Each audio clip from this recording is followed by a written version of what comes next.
môi pa karal na ka tay pia ka chu ral tay na khe in lay ka kirtika ka dong mai sa cham tu chu nang ma sin rai hoi nak cha kan pek lai tia pia arakam Fadot ni huang tel lang buin kapana tung sang motin ado ai se kapa dai me kan ton pathian sin dia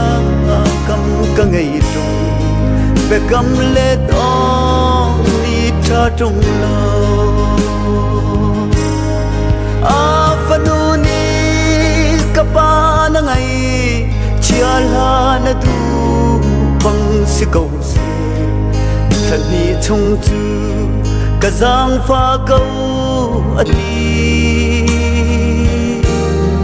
kadot ni len pi hoi rual he ting le tang sang ram kip chuan kan tari lai kaparto na Fadot ni huang tel lang buin kapana tung sang motin adon ai se kafa zai me kan ton pathian sin dia kam ka ngei tu be kam let on ni tha tung lo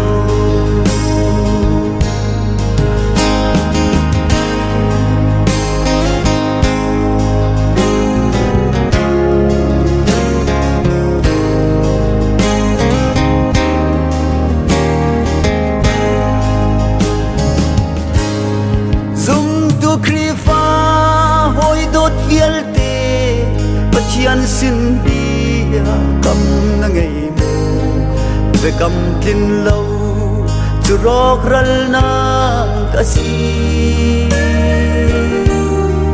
na be kam chu tin tar kau lo tha suwa van lu chu na bulai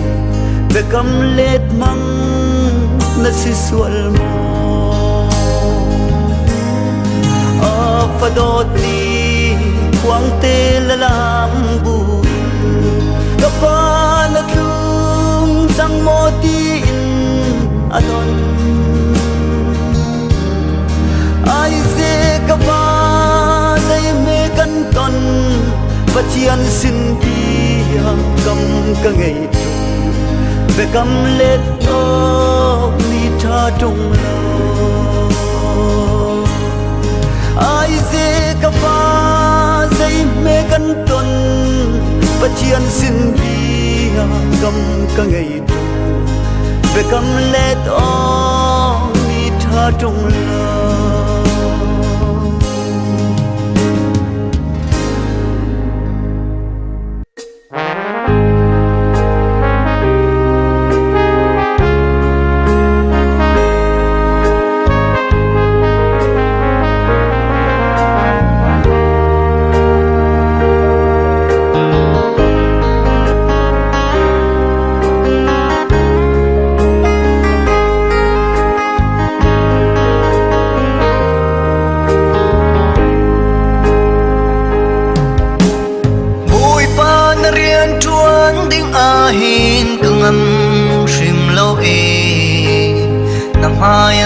Lam tling lâu mi kasi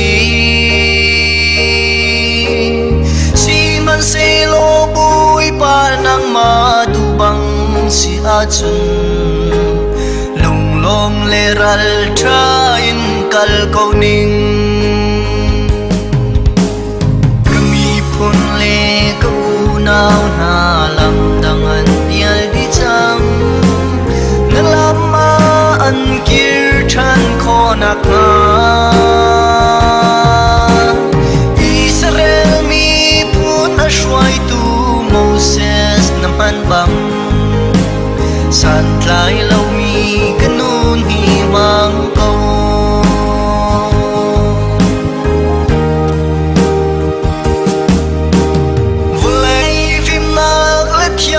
sang ngày lâu mi cái gì